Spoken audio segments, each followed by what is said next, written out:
Mesdames et messieurs, bonsoir et bienvenue dans ce rendez-vous culture.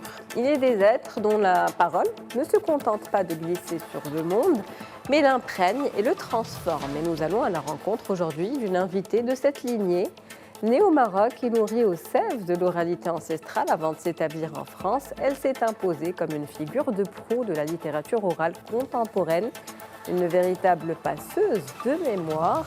Elle est particulièrement célèbre pour son travail de transmission des contes traditionnels, une tisseuse de souffle. Son art réside dans cette alchimie subtile entre le français et l'arabe, donc le dialecte, avec laquelle elle traduit des mondes. En parsemant ses récits de Darija, elle redonne au conte sa fonction première, une expérience sensorielle où le rythme de la phrase compte autant que le sens du récit. Son œuvre littéraire est un miroir tendu aux réalités de l'exil, de l'identité, de la condition féminine. Elle utilise ses œuvres pour éclairer le présent, nous rappelant avec grâce que peu importe nos origines, nous sommes tous faits de la même étoffe de rêves et de mots.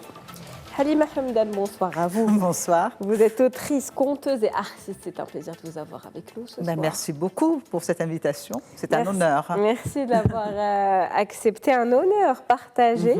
Merci. Alors vous écrivez beaucoup, plusieurs romans, 7 à 8 romans, plusieurs contes. Ils vont défiler pendant cet entretien, pendant qu'on discutera justement de ces écrits.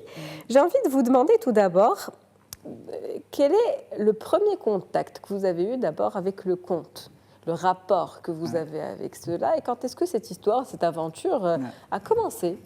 Le contact avec le conte, c'est l'enfance. Moi, je suis d'une génération où les grands-mères, les tantes, les mamans racontaient des histoires. Donc, on n'avait pas accès à la télévision, c'était que les privilégiés qui avaient des télés, il n'y avait pas Internet, il n'y avait pas tout ça. Donc, l'engouement, c'était le soir, pendant les veillées, où, quand ma grand-mère, quand elle venait à la maison, quand elle venait, c'était justement plein d'histoires. Et j'ai gardé ce goût des contes. Puis après, j'ai perdu ce goût parce qu'après, avec l'école, il y avait d'autres repères, d'autres sources. Je lisais énormément, mon père était libraire et j'avais complètement oublié les contes. Mais le premier contact, c'est vraiment le contact ancestral à la maison. Donc c'est un petit peu votre grand-mère qui vous a inspiré. Exactement. Votre première inspiration. La première inspiration, on va dire. On va lui rendre hommage ce soir. Oui. Comment choisissez-vous justement les histoires avant de les écrire? Racontez-nous un petit peu comment ça se passe au niveau de votre démarche artistique. Il y a deux choses. Au niveau du conte, moi je dis justement que je suis une passeuse tout simplement de cette mémoire parce que j'ai eu la chance de la recevoir bien. Darija, donc ce n'est pas du tout dans une autre langue que notre langue. Et j'ai essayé, dans tout ce que je fais, j'essaie d'aller vraiment mettre ces trésors qui sont bien là et de les mettre à ma sauce, de les mettre avec mes propres paroles, avec mon émotion, mais de garder vraiment la structure des contes anciens. Donc je n'invente pas. C'est très rare que j'invente des contes. Dans ce que vous avez fait défiler, il y a un conte qui est Le rêve brodé, et qui, au fait, était une demande. Une demande parce que, voilà celui-ci, parce qu'à Angoulême, il y a eu une exposition sur la broderie marocaine. Ce qui était assez incroyable, c'était toutes les broderies marocaines. Et ils ont fait appel pour l'exposition, c'était dans un musée, le musée d'Angoulême, à des spécialistes du tissage, de la broderie. Et quand ils ont fait un très beau catalogue, ils avaient envie de l'ouvrir avec quelque chose d'autre. Et ils m'ont contacté pour me dire, nous avons tous les spécialistes qu'il faut pour le fil, les broderies, comment on dit, les écoles, parce que nous avons 7 écoles de broderie. Il y a la broderie de Fès, Azmour, Tétouan, Rabat, Sla, donc ce sont des écoles. Et on dit, mais on n'a pas besoin de ça, on veut quelque chose d'autre qui fait rêver. Et là, j'ai écrit ce conte avec juste cette idée de faire rêver à partir de la broderie.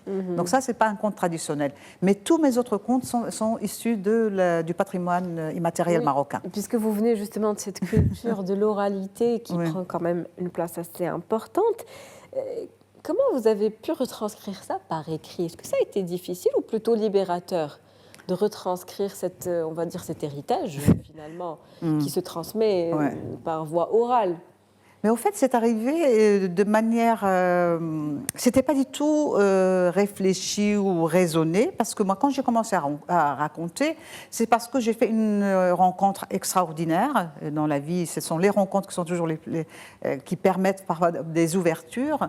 Moi, j'étais prof, je ne m'intéressais plus du tout au conte, parce que pour moi, c'était du domaine de l'enfance.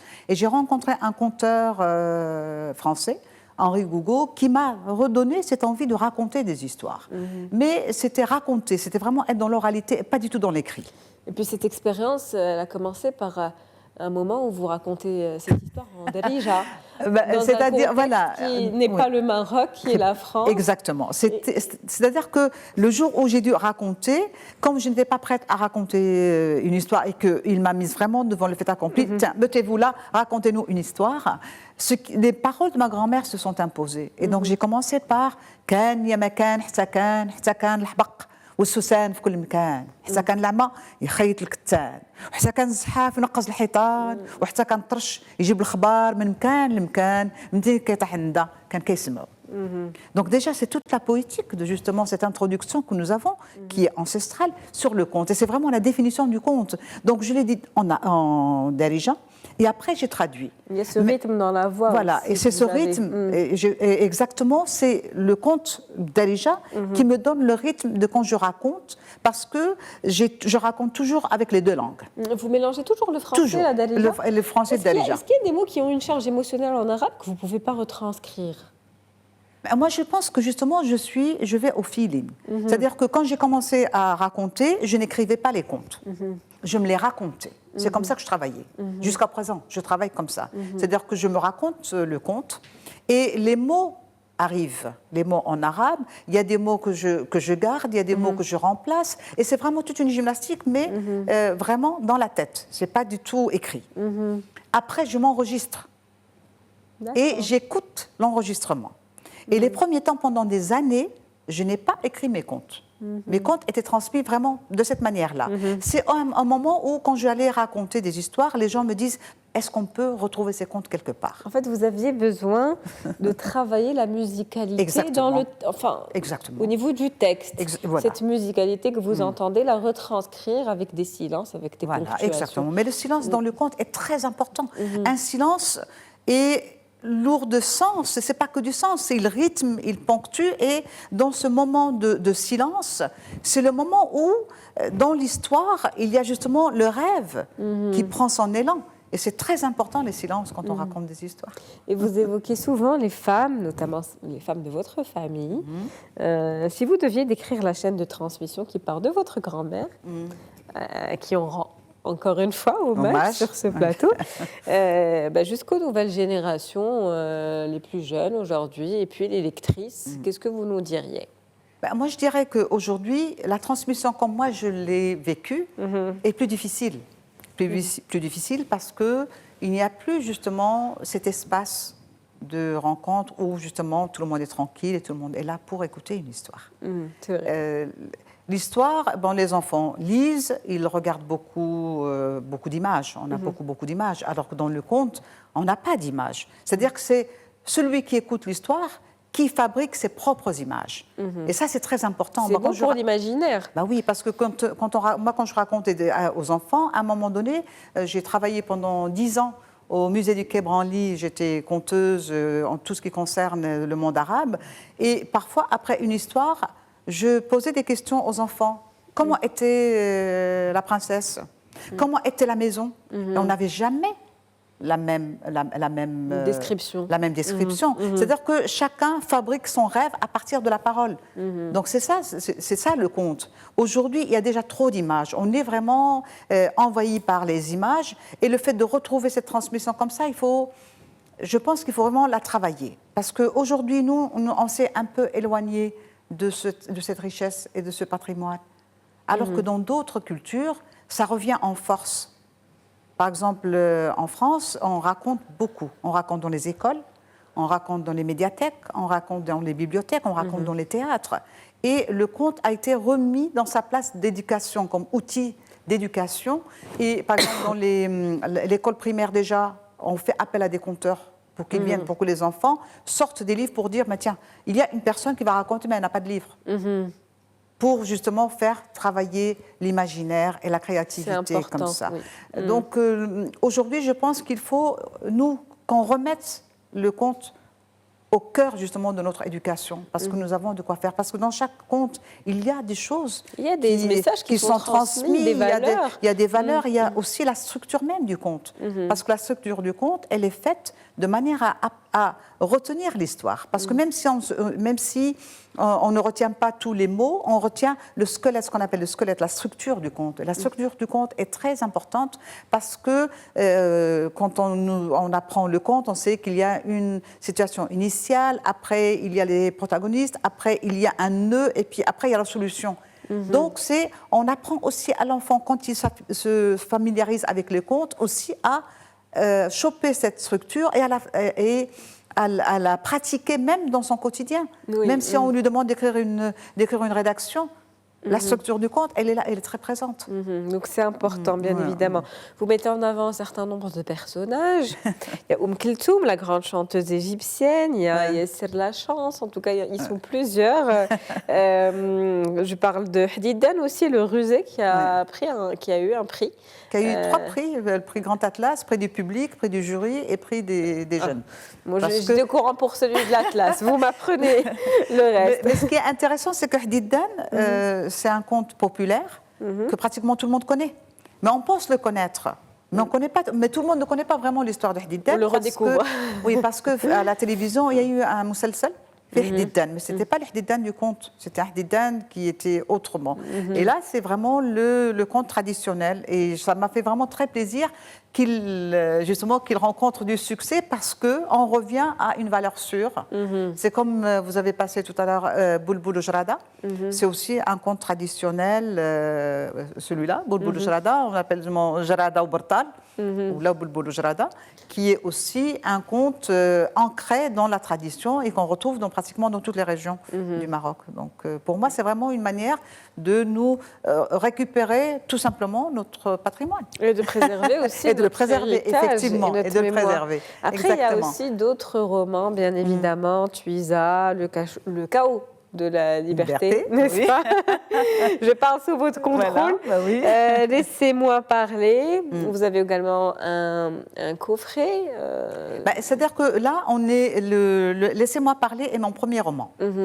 Mon deuxième roman, c'est Le chaos de la liberté, qui a été préfacé par Jean-Marie Leclésio, le prix Nobel de littérature. C'est celui-là. Et le troisième, c'est L'homme qui voulait voir le lion, qui a été primé aussi en France. J'ai obtenu un prix, c'est celui-là, L'homme qui voulait voir le lion. Et le dernier, c'est Tuisa. Dans le premier roman, Laissez-moi parler, c'est vraiment des récits de femmes. Ce sont des femmes qui prennent la parole pour parler de leur vécu difficile. Mais ce roman, il est construit comme Les Mille et une nuits, c'est-à-dire qu'il y a une histoire cadre avec des récits enchâssés. Donc en quoi on est dans le roman, mais dans le roman, il y a aussi quelque chose du conte là-dedans. Le troisième, L'homme qui voulait voir le lion, est un livre que j'ai écrit à la mort de mon père. D'ailleurs, c'est lui qui est sur la couverture. Parce que, quand il est parti, j'ai été très marquée par sa fin de vie.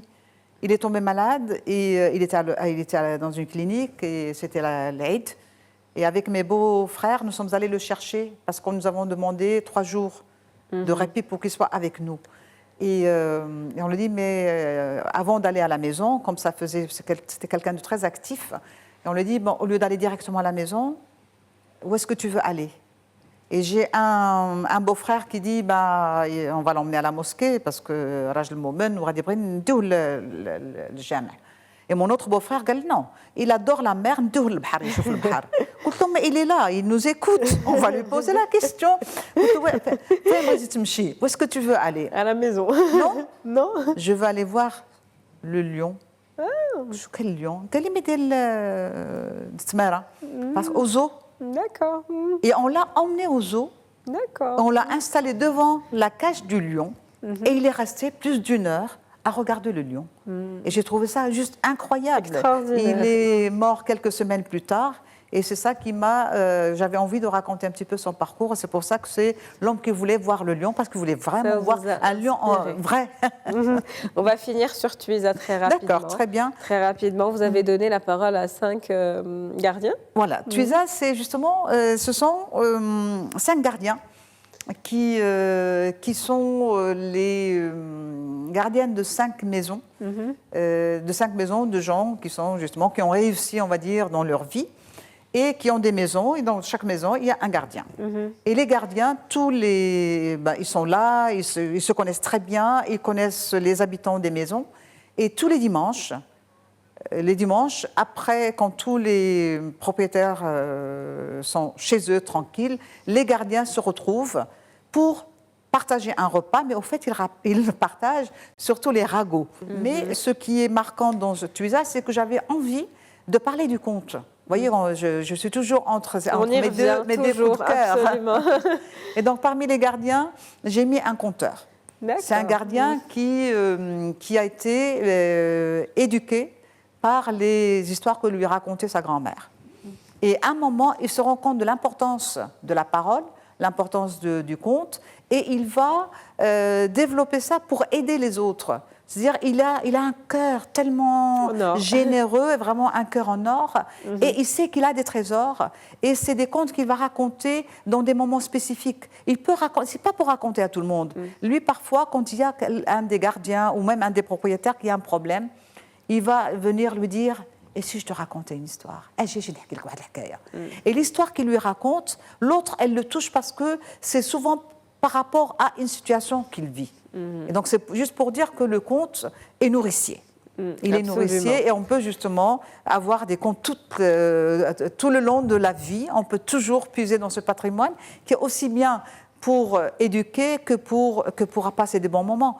Quand il y a une bonne histoire, quand elle est bien racontée, quel bonheur, n'est-ce pas? Et c'est sur ces belles paroles qu'on termine cet entretien avec vous, Halima Hamdan. Merci, c'est un plaisir beaucoup, de vous avoir. Merci, c'est vraiment un bonheur de partager ce petit moment avec vous. Merci à vous, c'est la fin beaucoup. de l'invité culture pour ce soir. Je vous souhaite une très bonne soirée.